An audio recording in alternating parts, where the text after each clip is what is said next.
siang, kami dari kelompok 3. Di sini kami akan menjelaskan materi mengenai pembangunan berwawasan lingkungan.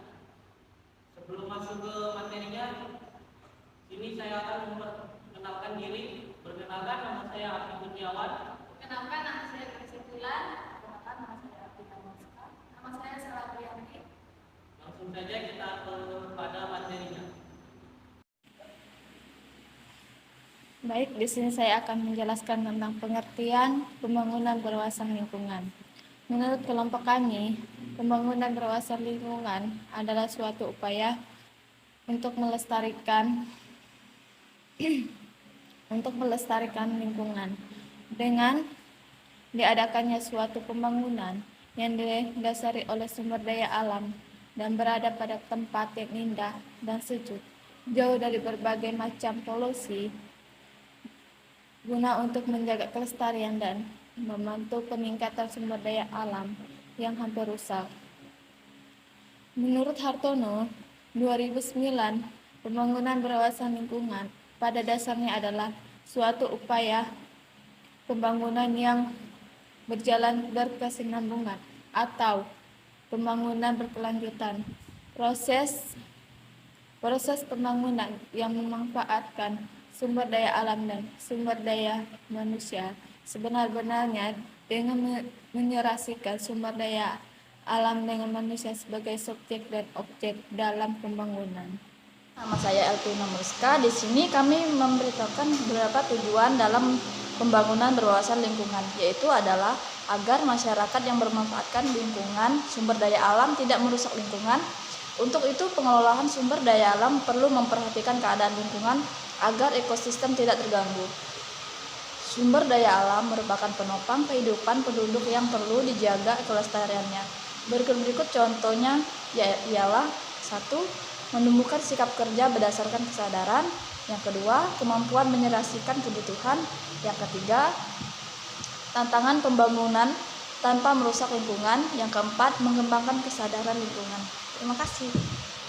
Saya Sarah Priyanti. Di sini saya menjelaskan prinsip-prinsip dari pembangunan berwawasan lingkungan. Menurut kami, mengenai prinsip pembangunan berwawasan lingkungan ini adalah suatu usaha untuk membantu pembentukan kesejahteraan masyarakat dengan adanya suatu pembangunan berwawasan lingkungan atau yang bisa disebut pembangunan berkelanjutan. Prinsip dari pembangunan berwawasan lingkungan ini terbagi menjadi 2, yaitu prinsip pembangunan berwawasan lingkungan secara khusus dan prinsip pembangunan berwawasan lingkungan secara umum.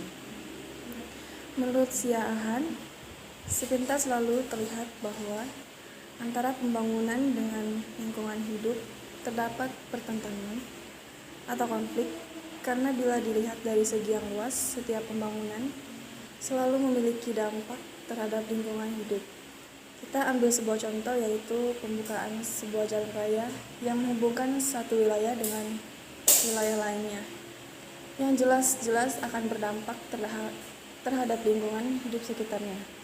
Dengan pembukaan jalan tersebut akan membawa pengaruh pada 2 hal, yaitu menebasi pohon-pohon hutan yang terkena peta pembukaan jalan dan terganggunya kestabilan tanah-tanah sekitar.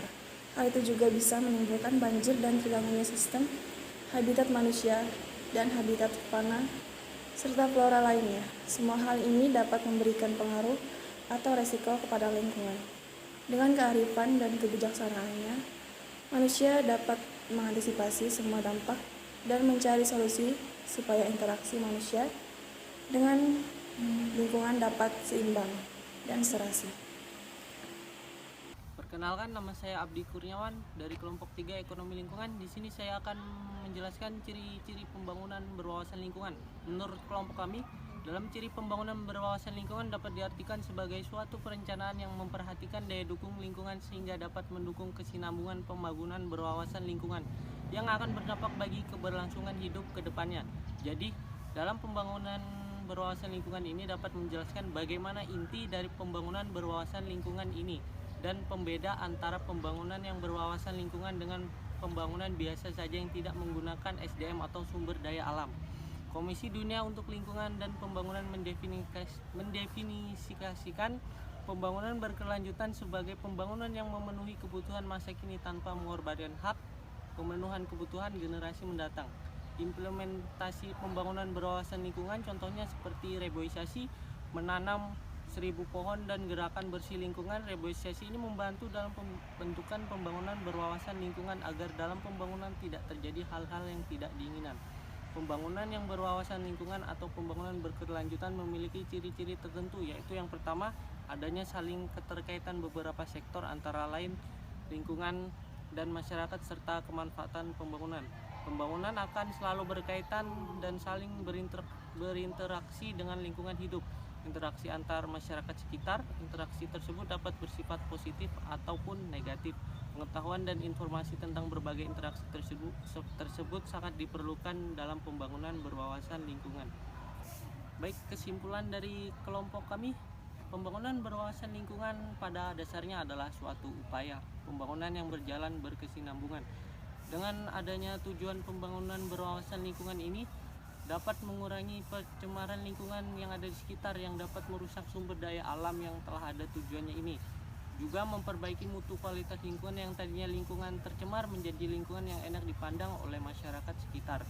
Pembangunan berwawasan lingkungan membutuhkan suatu prinsip yang relevan dalam hal ini, maka prinsip-prinsip pembangunan berwawasan lingkungan dianggap penting untuk kelestarian sumber daya alam baik prinsip khusus maupun prinsip umumnya.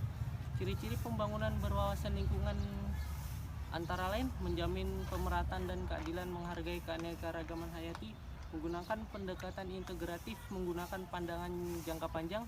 Masalah-masalah dalam pembangunan berwawasan lingkungan diantaranya perspektif kependudukan, pengembangan energi berwawasan lingkungan, pengembangan industri berwawasan lingkungan, termasuk di dalamnya masalah pencemaran kimia, pengelolaan limbah dan daur ulang, dan lain-lain. Begitu juga saran dari kelompok kami. Dari pembahasan yang telah dijelaskan di atas, maka saran dari kelompok kami adalah kepada seluruh masyarakat agar lebih berpartisipasi untuk peduli terhadap lingkungan sekitar agar generasi selanjutnya dapat menikmati pula hasil dari kepedulian kita terhadap lingkungan sekitar. Sekian dan terima kasih. Sekian dari kelompok kami. Jika ada salah kata, perbuatan atau sikap kami